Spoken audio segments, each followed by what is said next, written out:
Kalau mereka itu kemudian berganti menjadi mereka ini jadi pegawai di perusahaan platform. Wah, melakukan perubahan besar-besaran mereka. Saya khawatir ini mereka nggak sanggup. Ya, mereka nggak sanggup, akhirnya tutup. Iya. Kalau ini semuanya terhapuskan, dikarenakan kita ngotot ini harus balik ke pekerjaan formal menjadi pegawai, yang akhirnya membuat semuanya bubar. Wah, saya khawatir dampak negatifnya jauh lebih buruk dibandingkan manfaatnya gitu.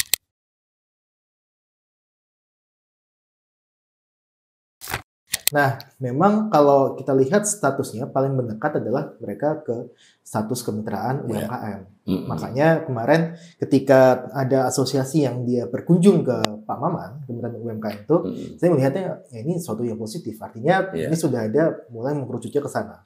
Dibandingkan dengan tadi yang saya sambung mengenai low skill labor trap. Low skill labor trap itu apa sih? Ini menarik nih karena banyak sekali yang terjebak.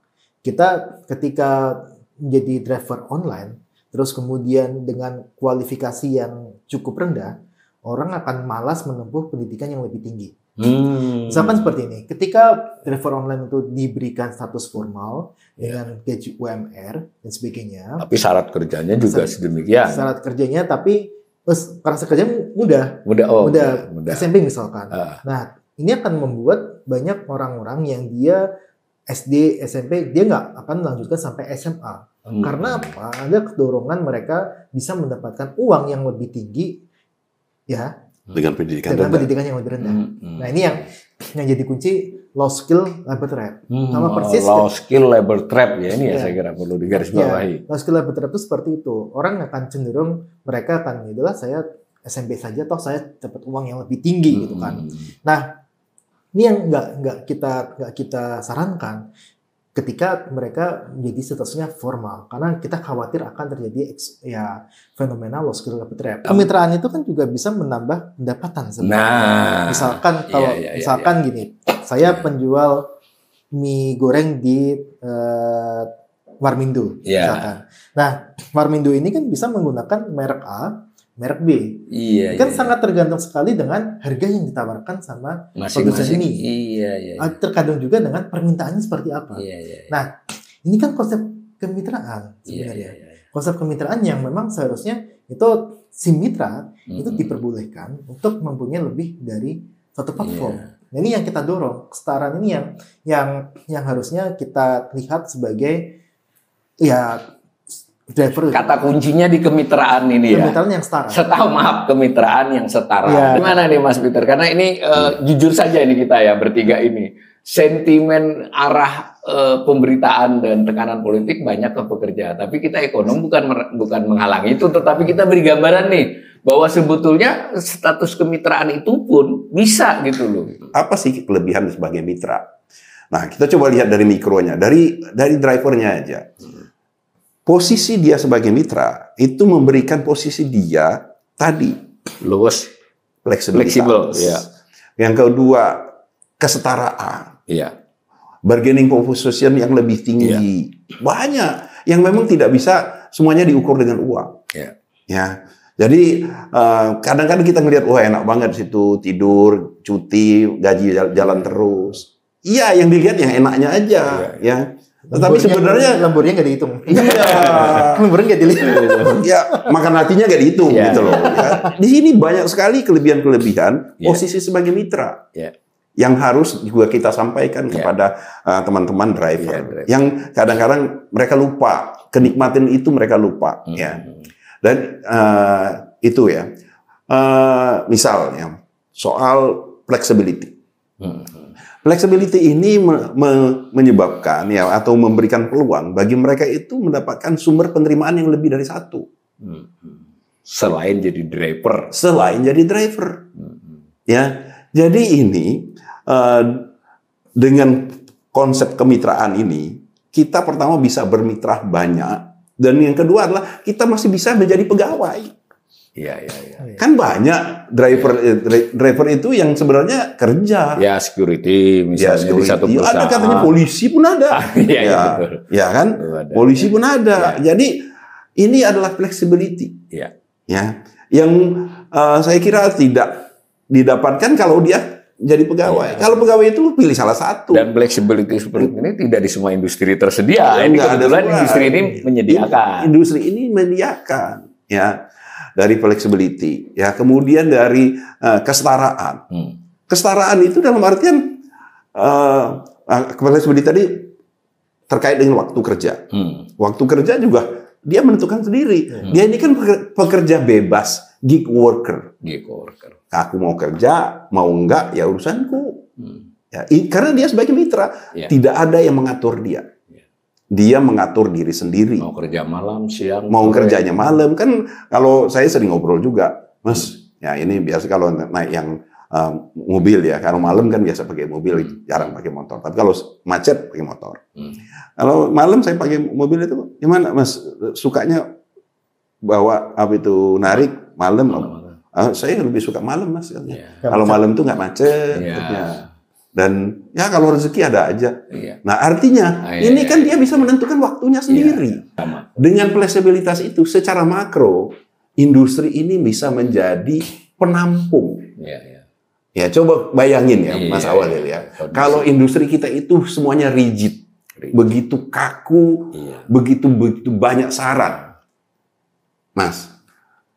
Kita ini tidak terjadi gejolak karena memang daya tampung kita terhadap yang keterbatasan formal, pekerjaan formal itu salah satunya ditampung industri ini. Salah satunya ditampung sama industri ini. Secara makro. Ya.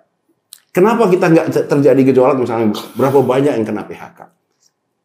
Tapi nggak jadi gejolak karena sangat mudah. Dari PHK selesai dari pekerjaan ini masuk ke industri ini, barrier to entry-nya minimal sekali. Sehingga secara makro ini menurut saya menjadi sesuatu yang harus diapresiasi juga atau harus dipertimbangkan juga oleh pemerintah untuk mengaturnya yang pas lah ya. Iya, untuk jangan mengganggu kefleksibilan ini kan. Kalau flexibility ini kita hapus, dia dijadikan pegawai, ya ini menurut saya yang rugi pemerintah kan. Karena pemerintah harus campur tangan nanti di sini. Harus mencarikan lapangan pekerjaan untuk mereka ini. Ya, nggak mudah loh menciptakan lapangan kerja. Kita sektor informal kita itu yang selama ini menjadi bumper, yang menjadi penampung ya. Mereka-mereka yang tidak mendapatkan pekerjaan di sektor formal. Dan sekarang ini gig worker ini adalah yang terbesar yang menerima. Nah, yang terakhir ini juga makro. Yang harus dipikirkan adalah beban atau dampak terhadap, kalau bahasanya Mas Awalil tadi, aplikator.